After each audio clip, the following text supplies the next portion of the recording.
जय हिंद दोस्तों, आपका आर मोटिवेशन चैनल में स्वागत है। दोस्तों, आज का टॉपिक है भारतीय संविधान के भाग 3 जो अनुच्छेद 12 से 35 तक है। इसमें मौलिक अधिकार के बारे में बताया गया है। दोस्तों, आज हम मौलिक अधिकार के प्रकार के बारे में जानते हैं और उसका परिचय जानते हैं। तो दोस्तों, मौलिक अधिकार पहले 7 था, जो 44वां संशोधन 1978 ईस्वी में इसे मौलिक अधिकार से हटाकर भारतीय संविधान के अनुच्छेद 300 के काम में डाला गया है, जो वर्तमान में मौलिक अधिकार 6 रह गया है। तो दोस्तों, मौलिक अधिकार 6 कौन कौन है उसके बारे में हम जानते हैं। नंबर 1, समानता का अधिकार, जो अनुच्छेद 14 से 18 तक है। स्वतंत्रता के अधिकार। नंबर 2, स्वतंत्रता का अधिकार, जो अनुच्छेद 19 से 22 तक है।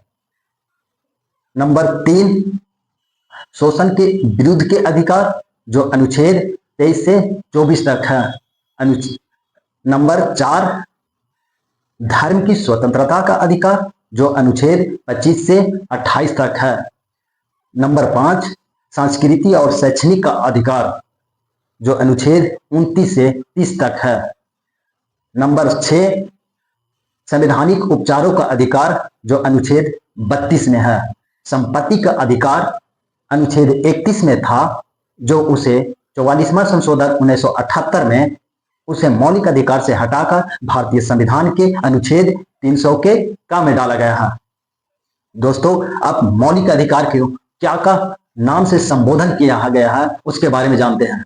बाबा साहब ने मौलिक अधिकार को संविधान की आत्मा कहा है और भारतीय संविधान के भाग 3 को संविधान की शरीर का रीढ़ कहा है और अनुच्छेद 32 को हृदय और आत्मा कहा है। मतलब इन नामों से बाबा साहब ने, भीमराव अंबेडकर ने संबोधन किया था।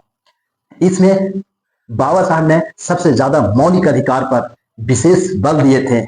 उन्होंने अलग अलग तरह की टिप्पणियां भी कहा। उन्होंने कहा कि अगर स्वतंत्रता, समानता और बंधुत्व का विरोध किया जाएगा तो स्वतंत्रता का कोई महत्व नहीं होगा। इस प्रकार से उन्होंने समानता पर विशेष बल दिया।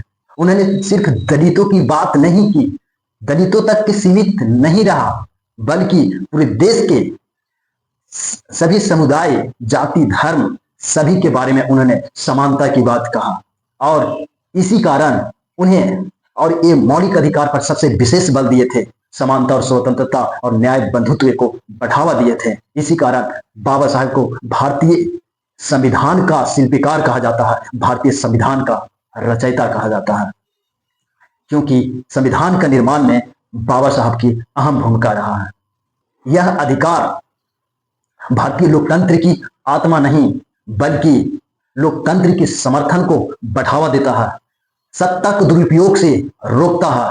यह अधिकार न केवल राज के अत्याचारों से बचाता है, बल्कि न्याय, स्वतंत्रता, समानता और बंधुत्व को बढ़ावा देता है और एक सूत्र में बांधने का काम करता है। तो दोस्तों, आज का टॉपिक यहीं से समाप्त होता है और अगले टॉपिक अनुच्छेद 12 और 13 है।